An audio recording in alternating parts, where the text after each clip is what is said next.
이틀 전에 진행된 국방장관 후보자의 국방위원님들이 제가 제기했던 정책 분야는 공개로 그리고 도덕성은 비공개로 하자는 제의해서 그걸 그대로 받아들여지진 않았지만 그 정신이 그대로 반영이 돼서 지난번에 진행이 되었습니다. 저는 오늘 한번 다시 그 제의를 하고 싶습니다. 합참에서는 대다수 합참의장의 얘기는 비밀 사항이 많습니다. 사실 공개로 한다 그러면은 질문에 많은 제약이 됩니다. 예를 들어서 북한의 핵 위협에 대한 질문이라든가 이런 것들은 사실 공개로서 할 수 있는 답변이 그렇게 많지가 않습니다. 또 우리 상임위원회만 별도로 지금까지 그 관례를 깡그리 무시할 수 없다.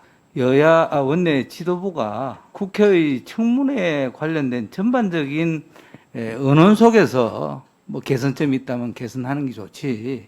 오히려 그렇게 했을 때 국민들의 알 권리 차원에서도 또 오해의 국민들 입장에서는 굉장히 또 이상하게 또 의구심을 증폭시킬 수 있는 또 그런 부분도 있다 이렇게 생각해서 그래서 제가 지난 시간에도 이제 도덕성 부분 비공개 언급을 했고, 근데 오늘 이제 김병주 의원께서는 도덕성뿐만 아니라 그 기밀.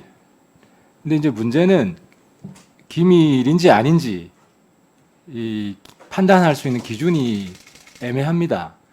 국방위 차원에서 공개와 비공개로 할 수 있는 부분에 대해서 각 원내대표한테 좀 협의를 해볼 것을 좀 건의하는 그 정도 뭐 합의를 하면 어떨까. 그런데 군은 사실은 여러 가지 사항들이 비밀이 많습니다. 그래서 국정감사를 가도 국방부 등 각군본부에서 다른 상임위와 다르게 공개 시간과 비공개 시간을 나누어서 질의하고 합니다.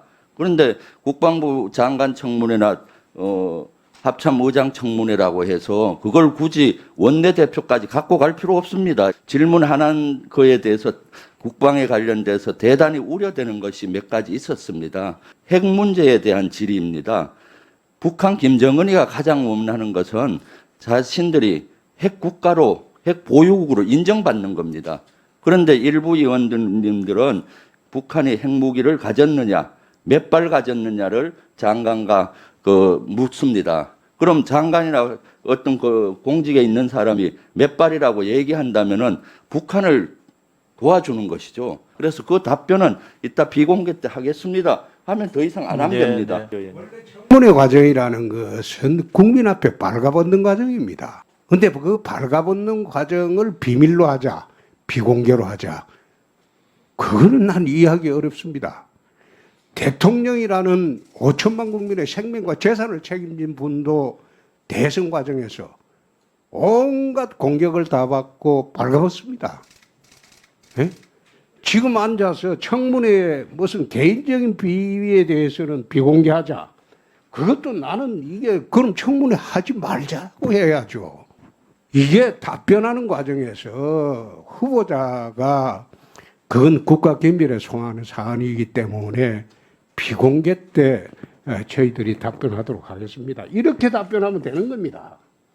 이 지금 청문회는 전 국민이 보고 있고 생중계되고 있습니다.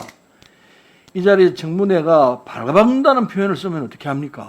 정말 그건 이해할 수 없습니다. 물론 비유적 표현이겠지만은 그렇더라도 그런 표현을 어떻게 함부로 합니까? 공개적인 자리에서.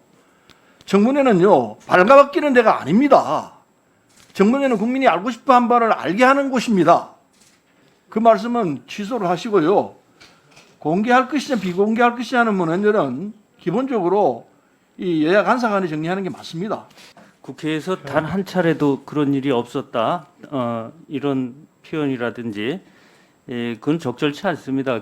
지금 각 상임위원회 중에 정보위원회는 공개 청문회가 있고 비공개 청문회를 하고 있습니다. 간사님들께서 협의하시면 뭐 충분히 가능하다 이렇게 생각을 합니다. 예, 원인철 후보자가 뭐 공개할 게 없어서 비공개해야 된다 이런 어떤 의미는 아니라고 봅니다. 그리고요 기밀 사항 같은 경우는 이제 엄연히 군사기밀보호법에 기밀로 분류되어 있기 때문에 아마 그런 의견도 제시를 하시는 걸로 알고 있습니다. 우리 후보자께서는 군사 기밀과 관련된 문제 이 부분에 대해서는 혹시 그런 내용이 나오면 군사 기밀이라는 부분을 좀 말씀을 해주시면서 적절하게 답변에 임해 주시기를 바랍니다.